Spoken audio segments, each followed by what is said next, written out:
बच्चों, आज हम लोग रे ऑप्टिक्स का आखिरी क्लास करने जा रहे हैं, जिसमें thin lens, dispersion, prism, mix problem होंगे। तो जो क्वेश्चन आपके असाइनमेंट में बचे हुए हैं, आज हम उनको ख़त्म करने जा रहे हैं।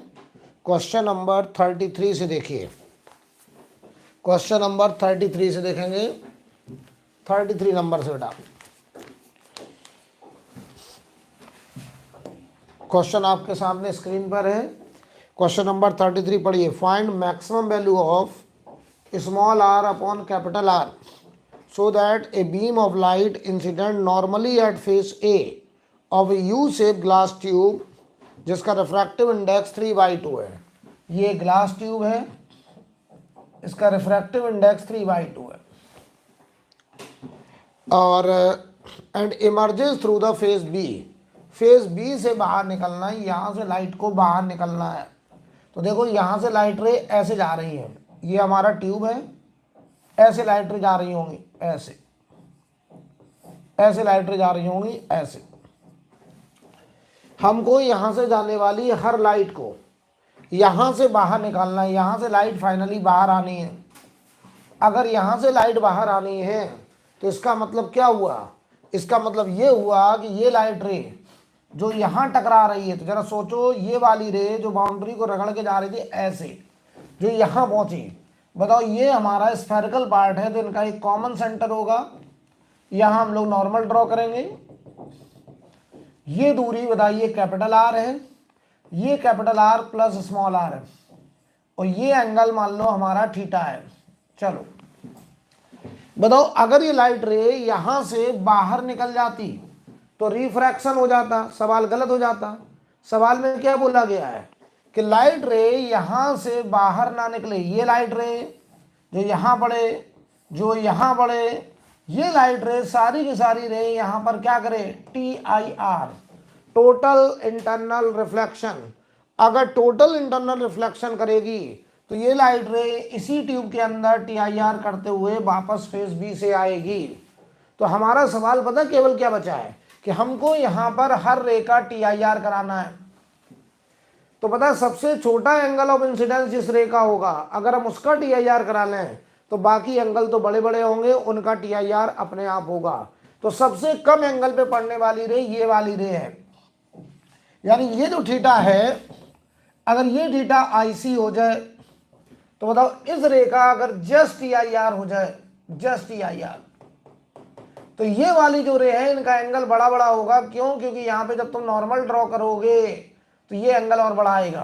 तो इन सब का तो पक्का TIR होगा, यानी जस्ट TIR हम उस रे का करा रहे हैं जिसका एंगल सबसे छोटा, ये वाली रे। तो बताओ, ये साइन ले लें, अगर sine theta equal to sine IC, इस ट्रायंगल में जरा साइन थीटा रखो, perpendicular upon hypotenuse, R upon R plus R, और ये बताओ साइन IC है इधर।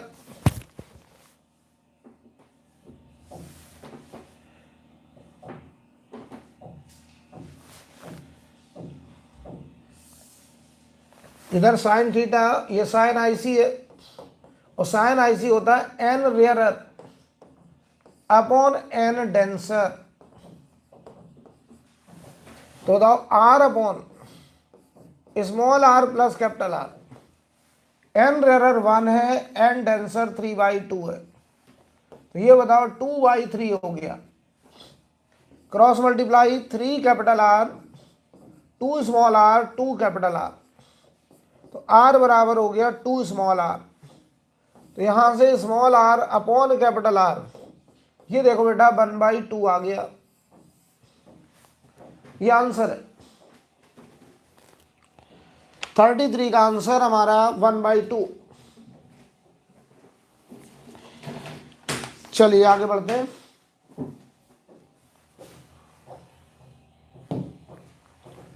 (34) नंबर क्वेश्चन पढ़ लीजिए जरा। कह रहे हैं 2 lenses of focal length +10 and -15। बताओ, एक ये लेंस हमारा कॉन्वेक्स हो गया, प्लस का फोकल लेंथ, दूसरा माइनस का है, तो ये हमारा कॉन्केव हो गया। When put in contact behave like a convex lens। कह रहे हैं जब इन दोनों को हम टच करा के रखते हैं तो ये एक कॉन्वेक्स लेंस की तरह बिहेव करते हैं। इसका मतलब एफ इक्विवेलेंट हमारा पॉजिटिव आ रहा है, सही बात है। They will have zero longitudinal chromatic aberration if they are dispersive power in the ratio. जरा बताओ LCA नेट अगर जीरो है, LCA नेट जीरो है, लॉन्गिट्यूडनल क्रोमेटिक एब्रेशन, दो लेंस अगर हम टच करा के रख दिए और इनसे अगर लॉन्गिट्यूडनल क्रोमेटिक एब्रेशन जीरो है, इसका मतलब ये हुआ कि रेड कलर की लाइट और वायलेट कलर की लाइट का फोकल लेंथ सेम है, सारे कलर एक ही जगह फोकस कर रहे हैं, सारे कलर एक ही जगह फोकस कर रहे हैं, तो LCA जीरो होगा। और याद करो पहले लेंस की फोकल लेंथ अगर f1 है और इसका डिस्पर्सिव पावर ω1 है, इसकी फोकल लेंथ अगर f2 है और डिस्पर्सिव पावर ω2 है, तो LCA नेट दो थिन लेंस को टच करा के रखने पर LCA नेट जीरो तब आता जब ω1/f1 प्लस ω2/f2 बराबर जीरो होता था। ये कंडीशन निकल के आई थी LCA नेट जीरो।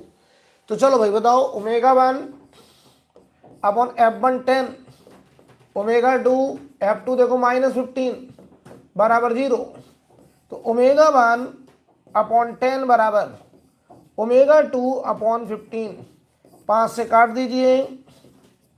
तो यहां से बताओ ω1/ω2 की वैल्यू बताओ बेटा, ये प्लस का 2/3 आ रहा है, ω1/ω2 प्लस 2/3 आ रहा है, बहुत आसान।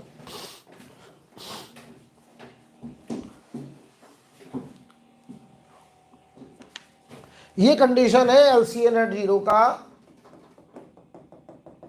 एक्रोमैटिज्म अचीव करने का, क्रोमेटिक एब्रेशन खत्म करने का, राइट। आगे बढ़े बेटा,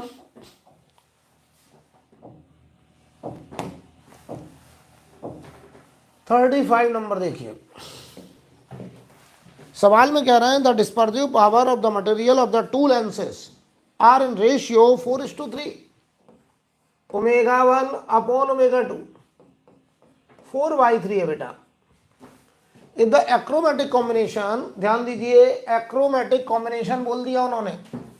एक्रोमेटिक कॉम्बिनेशन का मतलब हो गया कि LCA जीरो है, LCA net zero, longitudinal chromatic aberration zero. Of these two lenses in contact is a convex lens of focal length 60 centimetre. इनका जो इक्विवेलेंट लेंस बन रहा है उसकी फोकल लेंथ है +60, then focal length of the component lenses. तो ध्यान दीजिए एक रिलेशन 1/f इक्विवेलेंट बराबर 1/f1 प्लस 1/f2 होगा। तो एक रिलेशन 1/60 बराबर 1/f1 प्लस 1/f2 होगा, पहला इक्वेशन, फर्स्ट इक्वेशन। ठीक, दूसरा रिलेशन LCA नेट जीरो है, LCA नेट जीरो है चूंकि, तो ω1/f1 प्लस ω2/f2 बराबर जीरो होता है। तो बताओ यहां से अगर हम ω1/ω2 लिख दें तो ये बताओ -f1/f2 आ रहा है और ये 4/3 आ रहा है, यानी f1/f2 का रेशियो, f1/f2 का रेशियो एक तो -4/3 है और एक रिलेशन ये वाला है। ये दो रिलेशन सेटिस्फाई होने चाहिए। तो सबसे पहले तो f1/f2 का रेशियो देखो भाई, f1/f2 4/3, क्या इनकी फोकल लेंथ का रेशियो 4:3 है? इनका भी नहीं है, इनका आ रहा है देखो 4/3 आ रहा है। ये वास्तव में f1 है, ये वास्तव में f2 थोड़ा आगे पीछे लिखा है। इनका रेशियो देखो 4/3 आ रहा है माइनस का। दूसरा, इनको अगर हम ऐड करके देखें 1/f1 प्लस 1/f2, चेक करिएगा जरा, तो 1/f2 बराबर, तो 1/-20 प्लस 1/+15, एलसीएम बेटा 60 आया तो -3 + 4, तो देखो 60 आ रहा है। क्या 60 है? बिल्कुल सही। ये इस रिलेशन को सेटिस्फाई कर रहे हैं, तो आंसर हमारा लास्ट हो जाएगा। सॉल्व मत करिए कि आप यहां से वैल्यू निकाल के यहां रख रहे हैं, उससे भी सॉल्व हो जाएगा। आप सीधा ऑप्शन चेकिंग कर सकते हैं, उससे भी हो जाएगा। आप F1 की वैल्यू -4F2/3 रख दो यहाँ पे, तब भी सॉल्व हो जाएगा। चाहो तो मैं कर दे रहा हूं, देख लो। देखिए जरा, अगर हम यहां पर इसको पूरा सॉल्व करने जाएं, पूरा सॉल्व भी कर दें, तो देखो भाई यहां से F1 की वैल्यू -4/3F2 आ रही है, और इस वैल्यू को हम यहां रखने जा रहे हैं। तो 1/60 बराबर 1/F1 की जगह -4/3F2 रख दिया, प्लस 1/F2। तो ये देखो 1/60 बराबर -3/4F2 प्लस 1/F2। तो 1/60 बराबर 4F2 एलसीएम हो गया, -3 + 4। तो जरा देखो यहाँ 1 बचा, 1/4। तो F2 की वैल्यू बताओ, 15 सेंटीमीटर आ गई प्लस का, और F2 अगर 15 आ गया तो यहाँ रख दो। तो F1 -20 आ गया बेटा। तो एक आंसर है -20 और एक आंसर है प्लस का 15। तो +15 और -20 बताओ, आंसर हमारा लास्ट होगा। I think clear.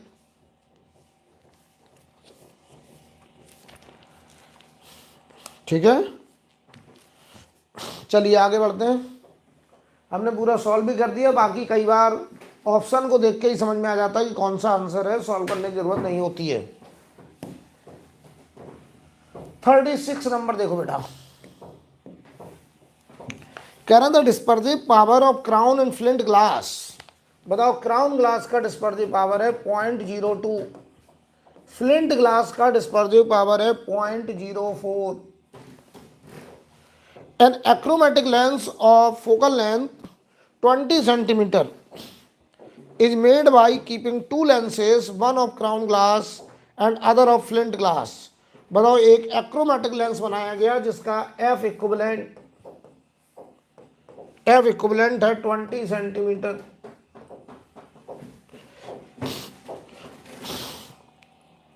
The focal length of the two lenses, कह रहा है दोनों लेंस की फोकल लेंथ बतानी है। तो बताओ, बहुत आसान है, 1/F1 प्लस 1/F2 बराबर 1/+20 आ रहा है फर्स्ट इक्वेशन। दूसरा रिलेशन ω1 के साथ F2, ω2 के साथ F1 का सम 0 होना चाहिए एक्रोमेटिक के लिए, LCA नेट 0 के लिए। तो ω1 बताओ 0.02, F2 0.04, F1 बराबर 0। तो देखो ये आ रहा है F2 + 2F1 बराबर 0, यानी F2 की वैल्यू है -2F1। ये वैल्यू आप यहां रख दीजिए। तो 1/F1 + 1/-2F1 बराबर 1/20। तो 1/2F1 = 1/20। F1 की वैल्यू बताओ, +10 आ गई, और F1 अगर +10 हो गया तो यहां रख दो। तो F2 हमारा -20 हो गया बेटा। तो आंसर हो गया हमारा लास्ट।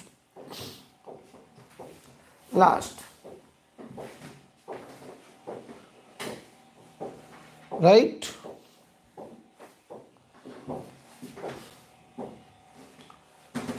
आगे बढ़ा जाए।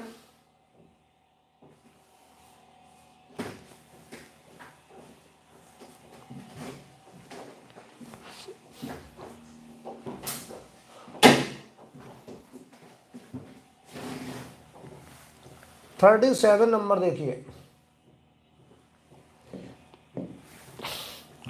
कह रहे हैं achromatic convergent doublet of two lenses in contact has a power of +2 dioptre. बताओ, ये पावर है +2 dioptre. An achromatic convergent doublet of two lenses in contact has a power of, तो P इक्विवेलेंट +2 डायोप्टर। क्या होता power equivalent? P1 + P2 बराबर 2 हो गया first equation. The convex lens है ये पावर +5, तो ये +5 है, तो बताओ दूसरे का पावर आ गया -3। तो एक हमारा कॉन्वेक्स है, दूसरा हमारा कॉनकेव है, ठीक है। आगे बढ़ते हैं। What is the ratio of the dispersive power of the convergent and divergent lens से? लो भाई, इनकी डिस्पर्सिव पावर का रेशियो अगर एलसीए 0 होना है तो ω1 के साथ P1, ω2 के साथ P2 बराबर 0 होना चाहिए। ध्यान देना, या ω1 के साथ F2 होता है भाई, सही रिलेशन ये था, ω1 अपॉन F1, ω2 अपॉन F2 बराबर 0 होना चाहिए ताकि LCA 0 हो जाए। तो इसको हम ऐसे भी लिख सकते हैं, ω1 P1 प्लस ω2 P2 बराबर 0, क्योंकि लेंस के केस में 1 अपॉन फोकल लेंथ पावर होता है। या हम इसी को ऐसे लिख सकते हैं, ω1 के साथ F2, ω2 के साथ F1 बराबर 0, ऐसे भी लिखा जा सकता है। तो बताओ भाई, हमें रेशियो निकालना है। तो ω1 के साथ 5 डायोप्टर, ω2 के साथ -3 डायोप्टर बराबर 0। तो ω1 अपॉन ω2 3/5 आंसर आ रहा है, 3/5, ठीक है। देख लीजिए भाई,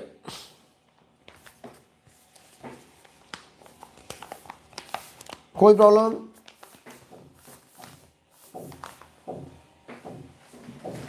आगे बढ़ा जाए। देखो भाई, 38 नंबर सवाल पढ़ लो। A thin prism P1 with angle 4 degree made from glass of refractive index 1.54 is combined with another thin film P2 of glass refractive index 1.72 to produce dispersion without deviation। Dispersion है, theta net 0 नहीं है, लेकिन जो delta net है बेटा वो 0 है, ठीक है। The angle of prism P2 पूछा हमसे, एंगल ऑफ प्रिज्म P2। तो बताओ भाई, डेल्टा नेट 0 करने जा रहा हूं, तो ये होगा Δ1 प्लस Δ2 बराबर 0। डेल्टा होता है n-1 into A1, n-1 into A2 बराबर 0। अच्छा ध्यान दो, अगर डेल्टा 0 करना है, अगर डेल्टा 0 करना है तो ध्यान दीजिए जरा, हम दोनों प्रिज्म को एक दूसरे के रिस्पेक्ट में इन्वर्टेड लगाते थे। ये A1 होता था, ये A2 होता था, याद करिए जरा। इसका मतलब ये होता था, इसका मतलब ये होता था कि हम एक दूसरे के, अगर ये प्लस का एंगल तो ये माइनस का एंगल, तो यहां रखेंगे वैल्यू। ये बताओ 1 पॉइंट n1 करते हैं, इसको n2 कर देना है, 1.54 -1, और A1 हमारा है 4 डिग्री, और ये देखो 1.72 -1, और ये A2 हमको निकालना है, और ये 0, ये अपने आप माइनस में आएगा बेटा। तो A2 की वैल्यू देखो 4 इंटू 0.54 अपॉन 0.72, 18 से काट दिया तो ये देखो 3 डिग्री आ रहा है answer, 3 degree, C part.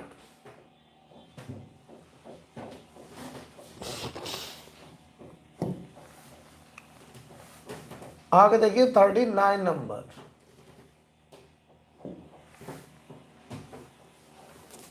Which one of the following spherical lenses does not exhibit dispersion? कह रहे इनमें से कौन सा लेंस डिस्पर्जन शो नहीं करेगा? The radius curvature of the surface are shown in the figure। ये देखो दोनों R बराबर है, ये देखो R1 प्लस R है, और ये R2 हमारा प्लस R है। समझिए जरा, इसमें से कौन सा थिन लेंस डिस्पर्जन शो नहीं करेगा, ये हमारा क्वेश्चन है, ठीक। ओके, तो इसका मतलब हमको LCA 0 करना है, हमको LCA नेट 0 करना है, LCA नेट 0 करना है। याद करो थिन लेंस का फोकल लेंथ 1/f बराबर n-1, अगर यहाँ n है और बाहर में एयर है, 1/r1 माइनस 1/r2 होता था।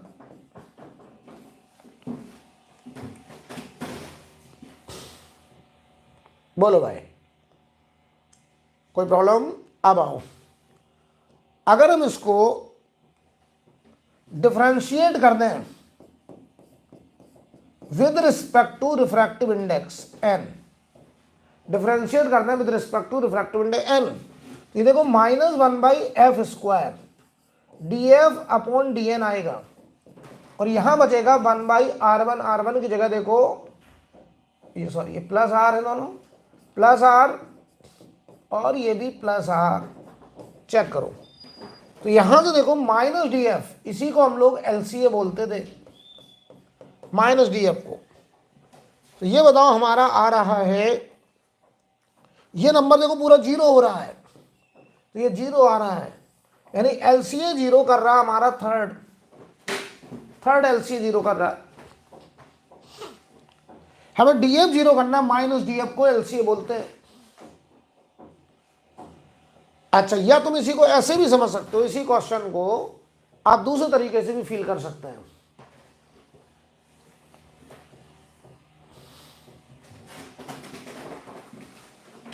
इसी क्वेश्चन को हम लोग दूसरे तरीके से भी फील कर सकते हैं। देखो कैसे, अगर हम आपसे ये कह दें जैसे ये वाला थिन लेंस है, ये वाला थर्ड, ये थिन लेंस है, ये रेडियस +r और ये रेडियस भी +r। अगर इस पर हम एक पैरेलल लाइट डालें और ये बिग ग्योर है, वाइट लाइट है, इसमें वायलेट से लेकर के रेड तक के कलर है, बताओ जरा तुम मुझे इसकी फोकल लेंथ क्या आ रही? 1/f बराबर n-1 1/r1 plus r minus 1/r2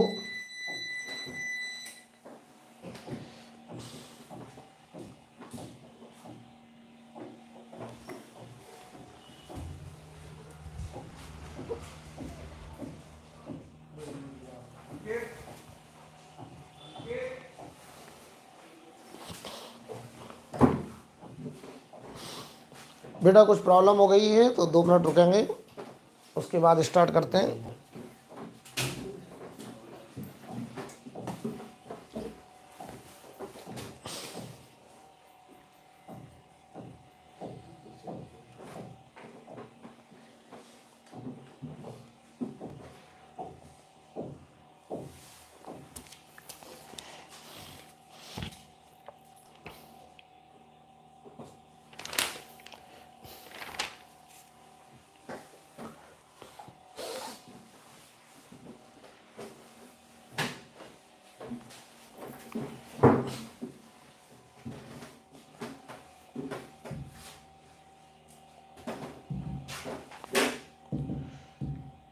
thirty 39 number पे आ गया। तो बेटा हम लोग यहाँ पे थे 39 नंबर पे। तो देखिए मैंने कहा था इसको करने का एक और तरीका हो सकता है। इसकी देखो ये रेडियस r1 प्लस r है, r2 भी प्लस r है। तो जरा सोचो इसकी फोकल लेंथ अगर निकालें 1/f बराबर n-1 1/r1 माइनस 1/r2। तो ये देखो 1/f की वैल्यू 0 आ रही है, यानी f हमारा इनफाइनाइट आ रहा है। इसका मतलब ये हुआ कि इस लेंस पे अगर लाइट हम ऐसे डालें, व्हाइट लाइट जिसमें वायलेट से लेकर के रेड तक के कलर हों, तो बताओ इनकी फोकल लेंथ इनफाइनाइट आ रही है, तो ये स्ट्रेट चले जाएंगे सभी, और ये प्रिंसिपल एक्सिस पर कहीं कट नहीं करेंगे। तो लाइट का जो डिस्पर्जन हुआ वो हो ही नहीं पाया, यानी यहाँ पर कोई भी डिफेक्ट नहीं आ पाया। इसलिए हम इसको LCA 0 कहेंगे, राइट। वैसे हम लोग दो थिन लेंस, एक कॉन्वेक्स एक कॉनकेव को कांटेक्ट में रख करके एलसीए जीरो अचीव करते थे, लेकिन इसके केस में क्या फायदा हुआ, इसकी फोकल लेंथ इनफाइनाइट आ रही है। अगर फोकल लेंथ इनफाइनाइट आ रही है तो सारे कलर इनफाइनाइट भी जाके कट करने वाले हैं, यानी रास्ते में कहीं भी वो अलग अलग पॉइंट पर फोकस नहीं करेंगे। आगे देखिए, a thin lens of focal length f1 and its aperture has diameter d. It forms an image of intensity I. Now the central part of the aperture up to d by 2 is blocked by an opaque paper. The focal length and image intensity will change too. ध्यान दीजिए जरा, ये एक thin lens है,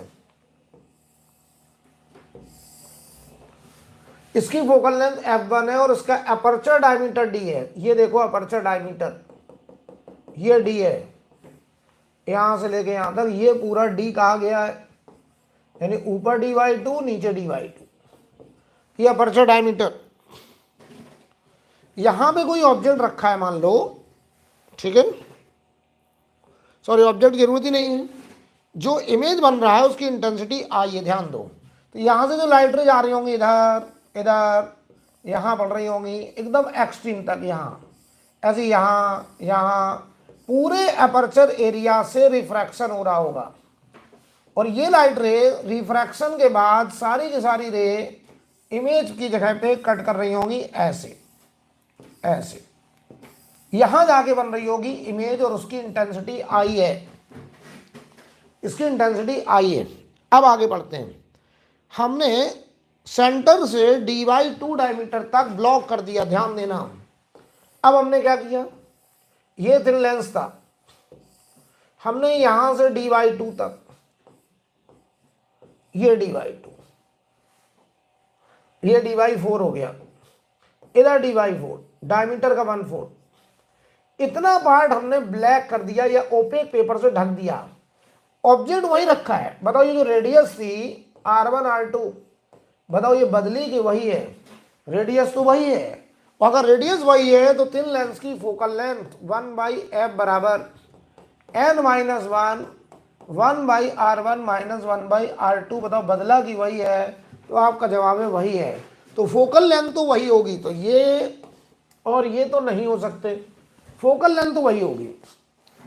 अब बस फर्क इतना है, अब जो लाइट रे यहां पड़ रही थी अब उनका रिफ्रैक्शन नहीं होगा, इनका रिफ्रैक्शन होगा, इनका, और ये लाइट रे उसी पॉइंट पर इमेज बनाएंगी जहां पहले बना रही थी। बस फर्क इतना है कि अब यहां पे रिफ्रैक्शन के बाद पहुंचने वाली इमेज का लाइट रे का नंबर कम हो गया।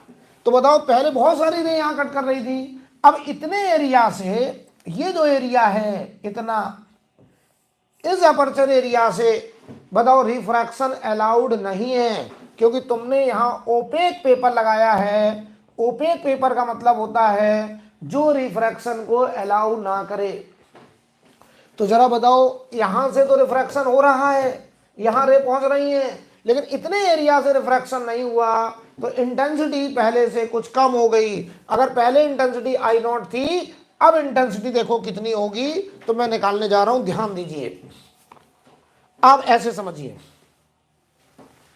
ऐसे समझिए, ये हमारा अपर्चर का एरिया था, इसकी रेडियस d/2 थी, हमने d/4 तक ब्लॉक कर दिया, ऐसे इतना ब्लॉक कर दिया।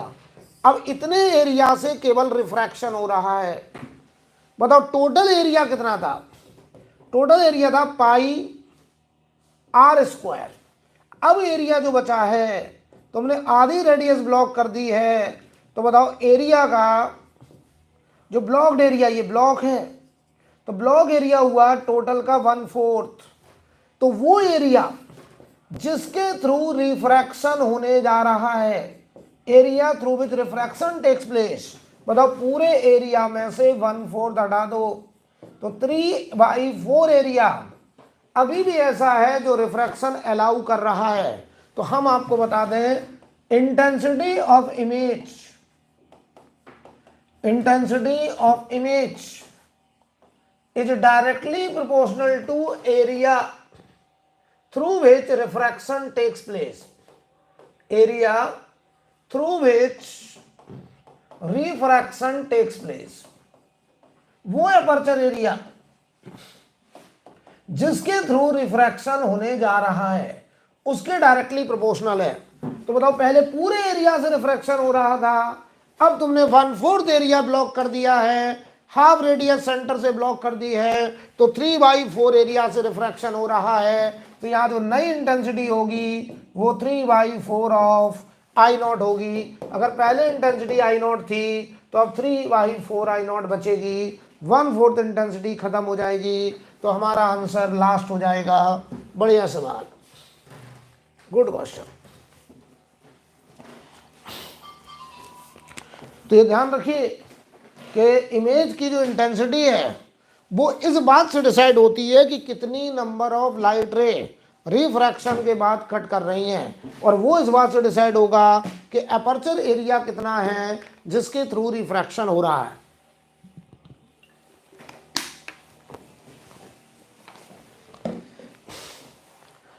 क्लियर?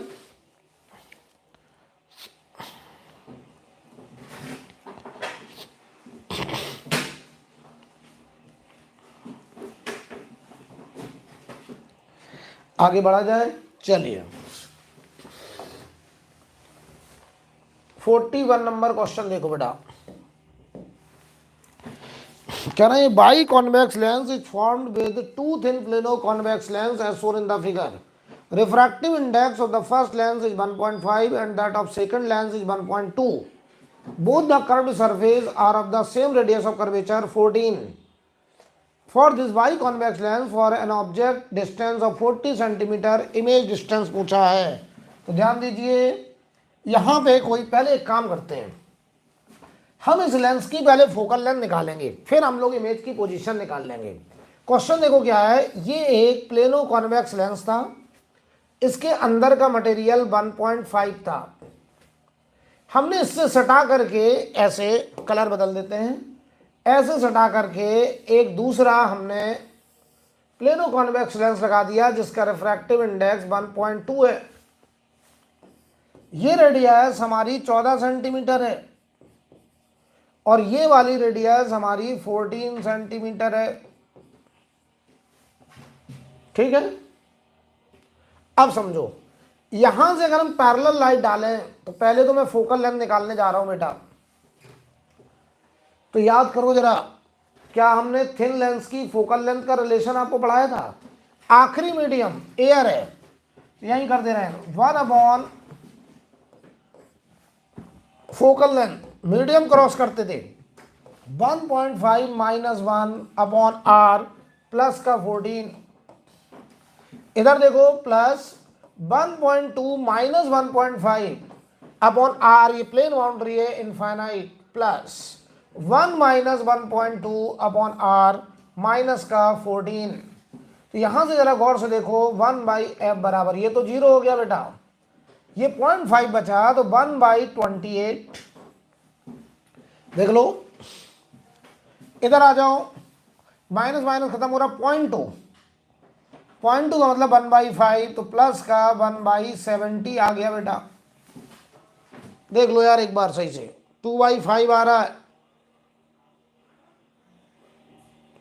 0.2 2/10 आ रहा है, 1/5 1/70। ओके, ये बताओ एलसीएम, एलसीएम बोलो। चलो 28 × 70 करते हैं, हालांकि 140 होना चाहिए, 140 कर लूं, इसको चलो 140 कर देना, चलो ठीक है।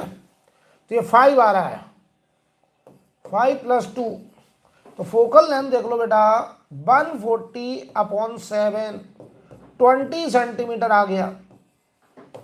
इस थिन लेंस का फोकल लेंथ बेटा 20 सेंटीमीटर आ गया। पता है सवाल कितना बचा है, कि ये एक थिन लेंस हो गया जिसका फोकल लेंथ +20 आ गया। ये याद करो, हमने एक शॉर्टकट बताया था आपको, कहो तो हम लिख दें शॉर्टकट, ये अगर N1 है, ये N2 है, ये N3 है, ये N4 है, तो तरीका था 1/f बराबर 1/f नहीं, आखिरी medium N4 upon focal length medium cross करते थे, N2 minus N1 upon R1, N3 minus N2 upon R2 और फिर N4 minus N3 upon R3।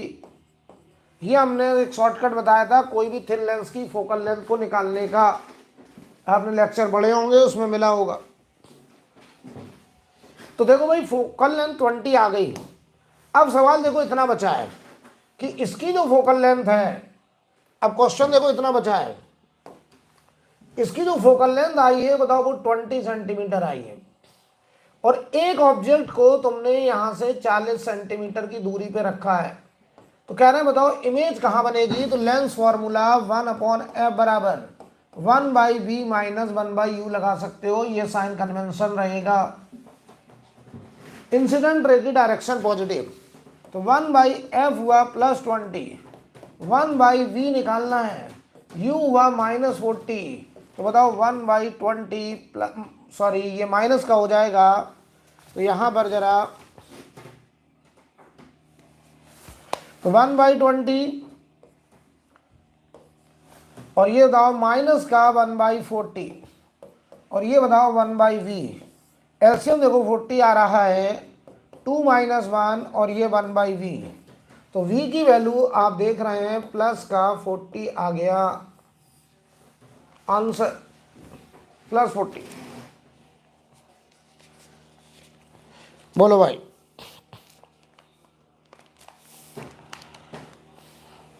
जवाब दीजिए।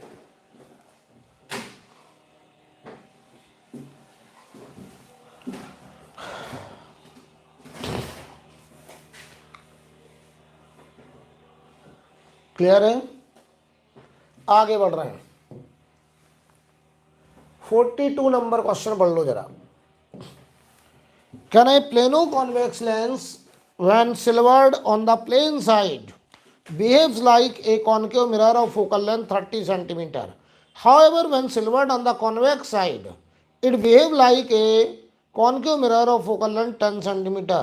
Refractive index of the material, जरा ध्यान दो, क्या हमने आपको एक बात सिखाई थी कि अगर एक थिन लेंस हो, कोई भी थिन लेंस हो, इसके पीछे वाली सरफेस को पॉलिश कर दें, इसके अंदर का मटेरियल N, ये R1, ये R2, थिन लेंस की अगर सिल्वरिंग कर देते हैं तो इसका व्यवहार एक मिरर के जैसा होता है, और इसके इक्विवेलेंट जो मिरर बनता था 1/fm0, माइनस बाहर लगाते थे, 2 times n - 1/r1 minus 2n/r2 होता था। याद करिए जरा, ये मैंने आपको पढ़ाया ऑलरेडी, ये मैं बढ़ा चुका हूं ऑलरेडी, ठीक है। अब इसी कॉन्सेप्ट को हम यहां इस्तेमाल करने जा रहे हैं इस क्वेश्चन में। चलो भाई, plano convex lens when silvered on the plane side, तो ये देखो प्लेनो कॉन्वेक्स हो गया, हमने प्लेन साइड पॉलिश करा है, तो ये एक कॉनकेव मिरर बन रहा है जिसकी फोकल लेंथ 30 है, तो इसकी फोकल लेंथ आ रही है -30। अंदर का बताओ n है, चलो ठीक है। चलो भाई रिलेशन लगाते हैं, तो 1/fm0 यहां वैल्यू रखो, तो 1/-30 माइनस बाहर 2 टाइम्स n - 1 प्लस का r, और ये r2 तो इनफाइनाइट हो जाएगा, तो ये देखो इनफाइनाइट, तो यहां देखो माइनस माइनस खत्म, 1/30 बराबर माइनस खत्म हो गया, 2 टाइम्स n - 1/r। ये हमारा इक्वेशन नंबर 1 हो गया, फर्स्ट इक्वेशन। अगली बार हमने बताइए इसी को पॉलिश कर दिया है कॉन्वेक्स साइड, इसी को अगली बार हमने कॉन्वेक्स साइड पॉलिश किया, तो ध्यान से देखना, अगर हम अगली बार इसी को कॉन्वेक्स साइड पॉलिश करने जाएं,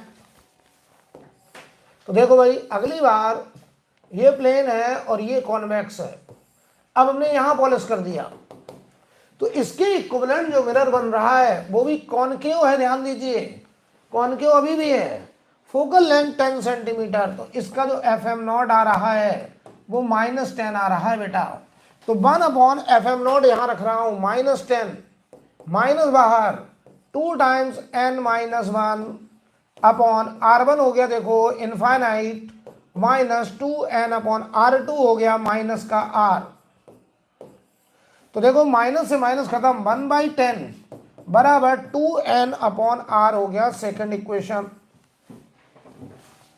हमको n पूछा गया रिफ्रैक्टिव इंडेक्स, तो मैं तो कहूंगा दोनों को डिवाइड कर दो। तो इक्वेशन 1 डिवाइडेड बाई 2 करो बेटा। तो यहां देखो 10/30 आएगा, इधर आया 2 टाइम्स n-1/2n, 2 से 2 कैंसिल, ये हुआ 1/3 बराबर n-1/n, n बराबर 3n-3, 3 बराबर 2n, n बराबर आया 1.5। आंसर आ गया 1.5 फर्स्ट पार्ट आंसर होगा। ये सब कॉन्सेप्ट आपको लेक्चर में बताए गए हैं ऑलरेडी, कि थिन लेंस को अगर पॉलिश कर दें, सिल्वरिंग कर दें, तो उसका व्यवहार एक मिरर के जैसा हो जाता है। ये सब बताया गया है।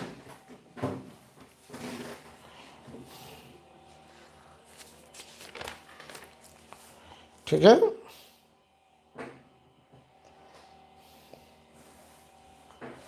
आगे बढ़ा जाए।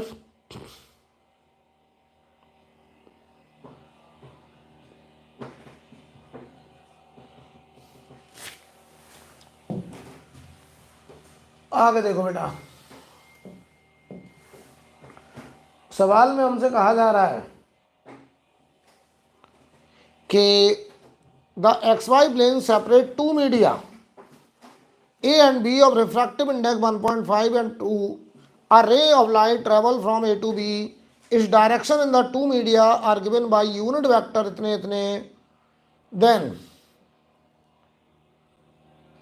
देन रिलेशन, तो ये XY की जगह बेटा XZ होना चाहिए। ठीक है, तो XZ का नॉर्मल Y हो जाएगा। ध्यान दो, ऐसा सवाल, ऐसा क्वेश्चन मैंने करा भी है पहले।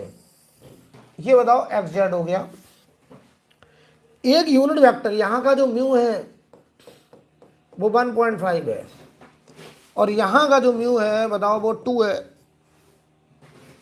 जो यूनिट वेक्टर है वो है AI प्लस BJ। यहां नॉर्मल ड्रॉ करेंगे, ये अगर I है एंगल, तो ये देखो AI प्लस BJ, ये BJ है, और ये लाइट रे टुवर्ड्स नॉर्मल ऐसे मुड़ गया, तो इसका एक कंपोनेंट इधर आया, वो है CI कैप, और एक कंपोनेंट इधर आया जिसका नाम है DJ कैप, और इस एंगल को हम लोग R कहेंगे, CI प्लस DJ। ठीक है, यहां पे हम लोग लगाएंगे Snell's law, 1.5 sin I equal to 2 into sin R, 3/2 sin I। इस ट्रायंगल में sin I की value perpendicular sin I perpendicular A upon hypotenuse root of A square plus B square, sin R यहां perpendicular C upon root of C square plus D square. अगर ये unit vector है, देखो unit vector, तो root of A square plus B square की value 1 होगी, ऐसे root of C square plus D square की वैल्यू 1 होगी। क्योंकि ये यूनिट वेक्टर हैं तो इनके मैग्नीट्यूड 1 1 होंगे, तो यहां रख दीजिए 3/2A बराबर 2C, तो 3A बराबर 4C, या A/C बराबर 4/3 हमारा आंसर आ जाएगा। A/C इक्वल टू 4/3, बहुत ही आसान। बोलो भाई,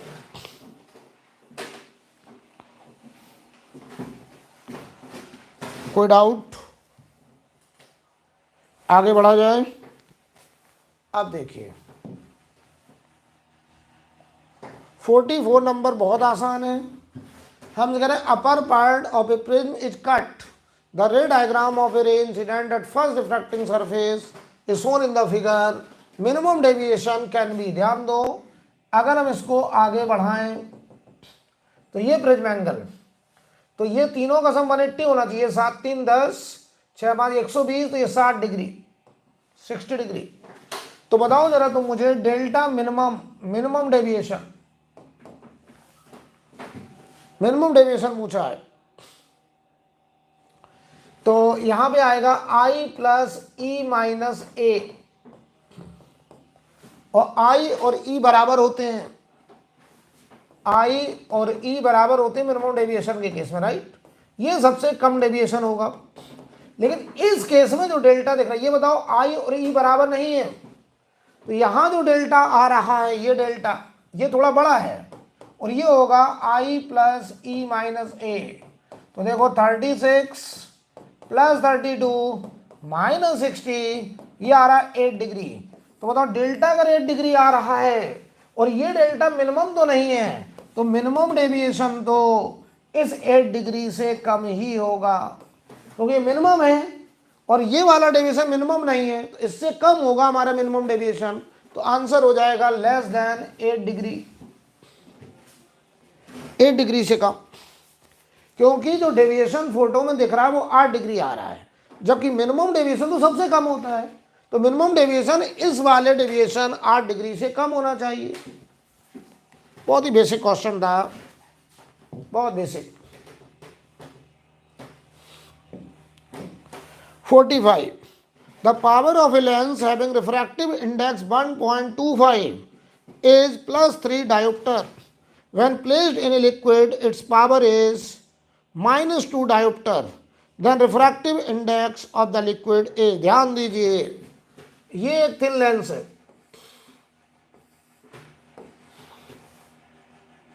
बाहर में एयर है,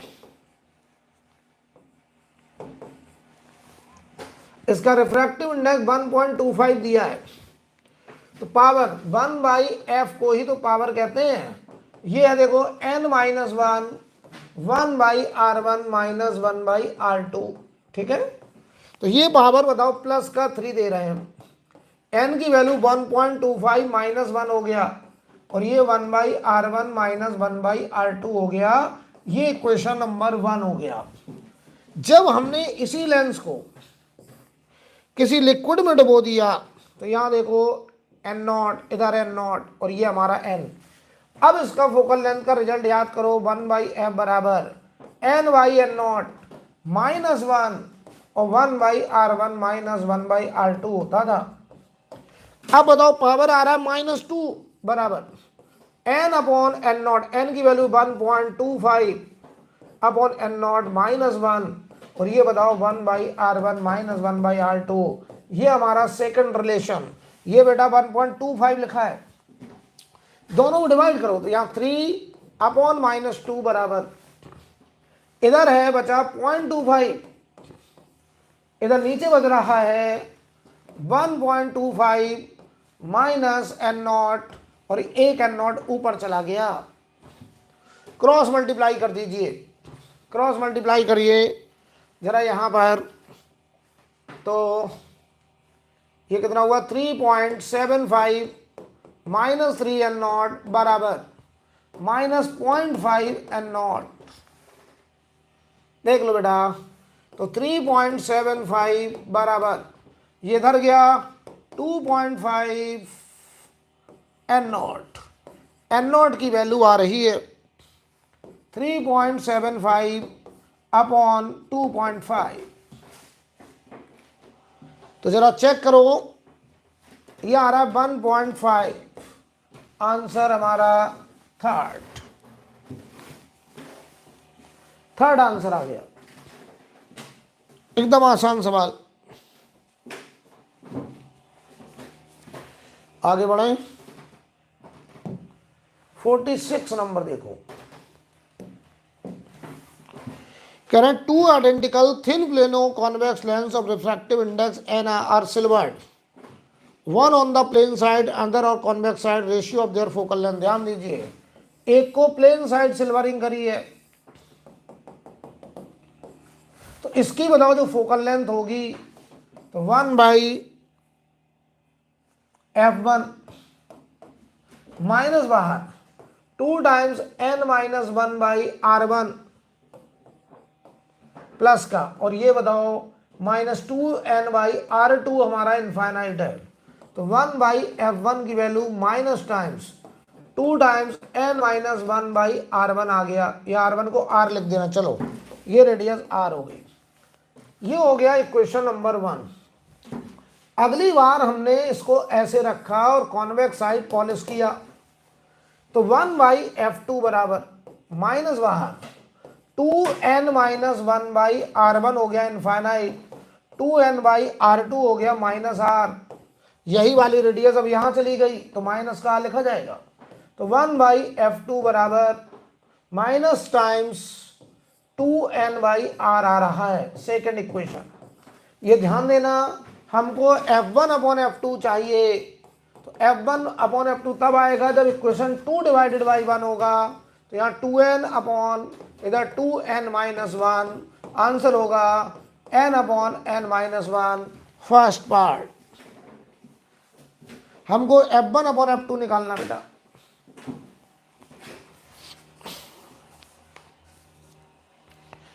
ठीक है,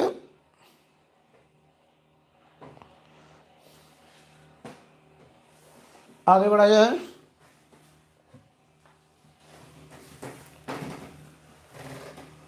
(47) नंबर सवाल पढ़ लो। Solar rays are incident at 45 degree on the surface of water, refractive index 4/3। What is the length of the shadow of the pole of length 1.2 meter erected at the bottom of the pond if the pole is vertical, assuming that 0.2 meter of the pole is above the water surface? ध्यान दीजिए, ये water surface है, एक ऐसे एक पोल है, ये 1 metre अंदर है, पोल का 1 मीटर हिस्सा अंदर है और 0.2 मीटर बाहर है। सवाल पढ़ लो। 0.2 metre above the water surface, यहां पे पानी भरा हुआ है ऐसे, और ये रिफ्रैक्टिव इंडेक्स है 4/3। हमें इसका शैडो लेंथ बताना है। तो देखो भाई, यहां से सन से लाइट आ रही होगी, तो जो लाइट रे यहां पोल पे टकरा रही होंगी वो इस तरफ नहीं पहुंच पा रही होंगी, शैडो बन रहा होगा। तो जो रे एकदम टॉप पे पड़ रही होगी ऐसे, ये बताओ स्ट्रेट जाना चाहती थी ऐसे, और ये बताओ यहां हम नॉर्मल ड्रॉ करेंगे तो इसको जाना चाहिए था यहां, लेकिन ये चला गया टुवर्ड्स नॉर्मल। क्यों? क्योंकि मीडियम रेयरर टू डेंसर है। अगर हम इसे आई बोले तो ये बताओ आर होगा। तो जो शैडो होगा, अच्छा जो लाइट रे यहां टकरा रही होंगी, यहां टकरा रही होंगी, यहां टकरा रही होंगी, वो बताओ यहां नहीं पहुंच पाएंगी, यहां अंधेरा होगा। तो जो शैडो लेंथ होगी वो यहां से लेके यहां तक इतनी लेंथ होगी, ये हमको निकालना है शैडो लेंथ, राइट। अब सवाल ये आ रहा है कि ये लेंथ हम कैसे निकालें, इतनी लेंथ हम कैसे निकालें, क्वेश्चन ये आ रहा है। तो पहले तो एक काम करो भाई कि ये पहले आई यहां पर, ये बताओ कितना दिया है 0.2, और ये कितना दिया है 1 मीटर, ठीक है। 45 डिग्री एंगल पे आ रही लाइट रे, तो ये एंगल बताओ बेटा 45 है, ये 45 है। तो अगर हम इस ट्रायंगल में बताओ ये भी 45 हो गया या ये 45 मान लो, एक ही बात है। तो यहाँ 10 45 लगाएं तो परपेंडिकुलर अपॉन बेस, तो आपको पता ही है 10 45 1 होता है। तो परपेंडिकुलर बताओ ये हो गया, इसको हम लोग चलो कोई भी नाम देते हैं x। तो x अपॉन 0.2, तो x की वैल्यू तो बताओ बेटा 0.2 हो गई, ये हमारा 0.2 मीटर आ गया इतना। लेकिन अभी आंसर नहीं आया क्योंकि शैडो लेंथ यहां से शुरू हुई, इसको a नाम देते हैं और इसको नाम देते हैं b पॉइंट। तो हमको इतना और निकालना है, इसको नाम चलो दे देना है x डैश, ये x डैश हमको और निकालना है। अब ये कैसे निकाला जाए तो बताओ, i आ गया, ये r निकाला जाए तो यहां पे हम पहले लगाएंगे स्नेल्स लॉ, यहां पे लगाएंगे स्नेल्स लॉ। और स्नेल्स लॉ कहता है पहला medium n1 sin i equal to n2 sin r, n1 sin i equal to n2 sin r। n1 की वैल्यू 1 है और ये sin 45 है, और n2 की वैल्यू बताओ 4/3 है, और ये बताओ sin r है। तो यहां से बताओ ये 1/√2 हुआ, और ये बताओ 4/3 sin r। तो sin r की वैल्यू हो गई हमारी 3/4√2, ये आ रहा है sin r। अब देखिए sin r से हम यहाँ टेन आर निकालना चाहेंगे ताकि टेन आर बराबर परपेंडिकुलर अपॉन बेस, क्वेश्चन खत्म हो जाएगा। साइन थीटा होता है परपेंडिकुलर अपॉन हाइपोटेनस, तो टेन आर क्या होगा, टेन आर होगा परपेंडिकुलर अपॉन बेस, तो परपेंडिकुलर की जगह 3 लिखा है और बेस होगा root of this square minus this square, तो 16 तो 32 में से 9 गया, ये रूट 23, 3/√23। बताइए भाई, यहां से हमने साइन आर से टेन आर बना लिया, और टेन आर अगर बन गया तो इस ट्रायंगल में जरा टेन थीटा लगाइए, चलो यहीं लगा देना, टेन आर बराबर perpendicular x dash upon base, ये देखिए ये 1 है, तो एक्स डैश की वैल्यू आ गई है टेन आर के बराबर, यानी 3/√23। अब सोचिए लेंथ ऑफ शैडो, अगर हम लेंथ ऑफ शैडो लिखें तो बताओ जो शैडो लेंथ आ रहा है, आंसर आ चुका है भाई। शैडो लेंथ अगर बात करें तो आपका आंसर हुआ 0.2 प्लस 3/√23। अब समझो, अब यहां थोड़ा सा दिमाग लगाने की जरूरत है बेटा। अगर इसको √25 मान लें थोड़ी देर के लिए, तो ये 5 हुआ, तो 5.6, 0.2, 0.8 आंसर आता। कब आता 0.8? जब तुमने इसको बढ़ा दिया, नीचे वाले को बढ़ा दिया, यानी ओवरऑल आंसर एक्चुअल से कम कर दिया, तो आंसर 0.8 से थोड़ा ज्यादा होगा, तो 0.8 से थोड़ा ज्यादा आंसर थर्ड हो रहा है, इसीलिए आंसर थर्ड हो। सॉल्व मत करने लगना, जरूरत नहीं है। हमने क्या करा, √23 को √25 मान लिया, तो डिनोमिनेटर को हमने बढ़ा के माना, तो ये ओवरऑल वैल्यू जो आएगी वो एक्चुअल से कम आएगी। तो जब तुमने से √25 माना तो 5 हुआ, तो 0.6, 0.2, 0.8 आया, यानी 0.8 एक्चुअल आंसर से कम आ रहा है, तो एक्चुअल आंसर 0.8 से थोड़ा ज्यादा होगा, इसलिए आंसर हमारा थर्ड होने वाला है। राइट, क्लियर है? बढ़िया सवाल था, यहां पर हमको शैडो लेंथ निकालना था, बढ़िया सवाल।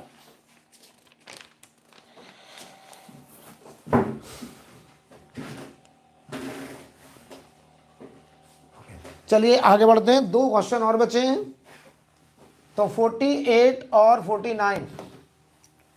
देखिए भाई 48 बहुत ही आसान सवाल लग रहा है। कह रहा Sita and Gita were asked to draw the trajectory of a light ray near earth surface when refractive index is decreasing with increase in height. ध्यान दीजिए, जैसे जैसे हम ऊपर जा रहे हैं रिफ्रैक्टिव इंडेक्स घट रहा है, यानी y बढ़ रहा है तो रिफ्रैक्टिव इंडेक्स घट रहा है, यानी refractive index is function of y। तो जो नॉर्मल होगा बताओ वो y एक्सिस होगा, रिफ्रैक्टिव इंडेक्स जिसका फंक्शन होता है वही नॉर्मल होता है, यानी बाउंड्री हमारा एक्जेक्ट प्लेन होगा। यानी अगर हम एकदम एग्जैक्ट बनाएं तो ये बताओ x एक्सिस, ये बताओ y एक्सिस, तो हमारी जो बाउंड्री होंगी वो कुछ ऐसे होंगी, एक्जेक्ट प्लेन लाइक दिस, ये बाउंड्री होंगी ऐसे, इनका नॉर्मल होगा हमारा y एक्सिस। अब सोचो जैसे जैसे लाइट ऊपर उठ रहा है n घट रहा है, n घट रहा है, तो जैसे जैसे लाइट ऊपर जाएगा मीडियम लगातार रेयरर हो रहा है, क्योंकि n घट रहा है, और मीडियम अगर रेयरर हो रहा है तो लाइट रे बताओ टुवर्ड्स नॉर्मल होगा कि अवे नॉर्मल, तो अवे नॉर्मल, और नॉर्मल हमारा y एक्सिस है, तो बताओ y एक्सिस से दूर हटेगा, और y एक्सिस से दूर हटेगा तो x की तरफ जाएगा, इसीलिए बताइए आंसर होगा दिस वन। ऐसा सवाल जेईई मेंस में आ चुका है ऑलरेडी एक बार, और उन्होंने पूछा था कि लाइट रे का ट्रेजेक्टरी कैसा होगा। ये लाइट रे है बेटा, जो अब तक हम लोग स्ट्रेट देखते थे वो इतना घूम गया कि कर्व हो गया, बल्कि हम इसकी इक्वेशन तक निकाल सकते हैं, ट्रेजेक्टरी इक्वेशन, लेकिन इस सवाल में जरूरत नहीं है। तो ये जो है लाइट रे कर्व है, क्यों? क्योंकि यहाँ मीडियम हर पॉइंट पे वेरी कर रहा है, अगर हर पॉइंट पे वेरिएबल मीडियम होगा तो लाइट रे हर पॉइंट पे अपने ओरिजिनल पाथ से डेविएट होगा, तो उसका पाथ स्ट्रेट लाइन की बजाय कर्व हो जाएगा, ये कर्व आएगा। तो यानी किसका आंसर करेक्ट है? तो ये गीता वाला, Gita is correct, answer second.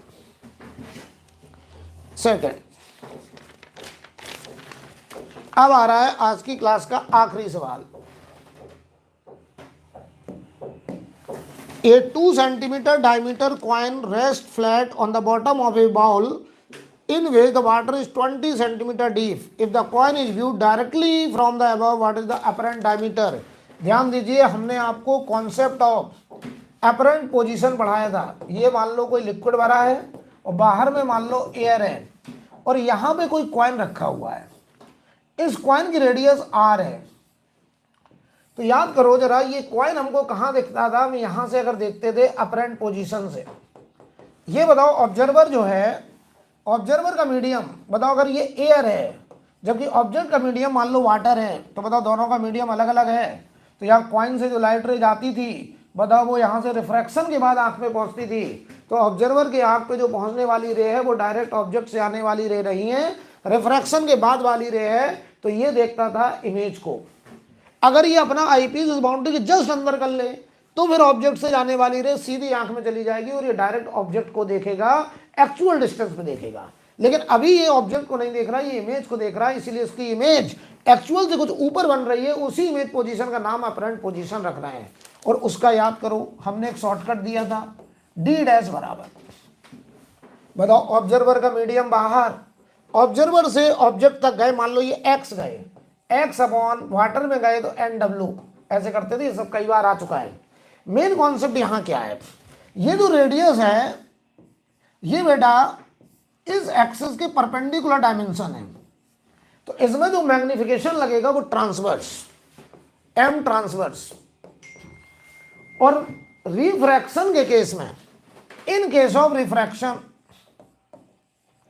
In case of refraction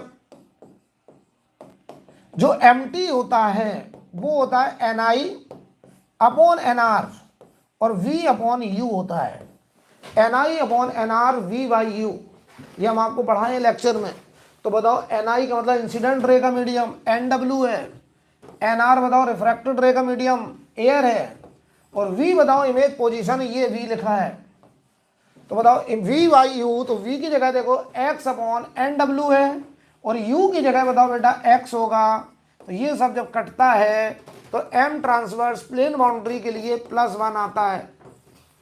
transverse magnification जो प्लेन बाउंड्री है उसके लिए रिफ्रैक्शन के केस में +1 आता है। +1 का क्या मतलब है कि अगर इसकी रेडियस r है तो जो इमेज बनेगी यहां कहीं उसकी भी रेडियस r होगी। तो ये जो कॉइन है वो हमको कुछ ऊपर दिखता है, लेकिन कॉइन का जो साइज होता है, जो रेडियस होती है वो सेम होती है, वो रेडियस में कोई फर्क नहीं पड़ता है। तो कॉइन का डायमीटर अगर 2 सेंटीमीटर है तो इमेज का डायमीटर भी 2 सेंटीमीटर ही पाया जाएगा। राइट, ध्यान दीजिए, हमने आपको ऑप्टिक्स में क्वेश्चन नंबर 1 से क्वेश्चन नंबर 91 तक पूरे सवाल कर दिए हैं। 1 से 91 तक पूरा क्वेश्चन हमने कर दिया है। बहुत जल्दी आपकी कोचिंग लग रहा है ऑफलाइन स्टार्ट होने वाली है, तो आप लोग बिल्कुल चिंता ना करें, आपको सूचना दे दी जाएगी। ठीक है, तो आज यहीं रोकते हैं।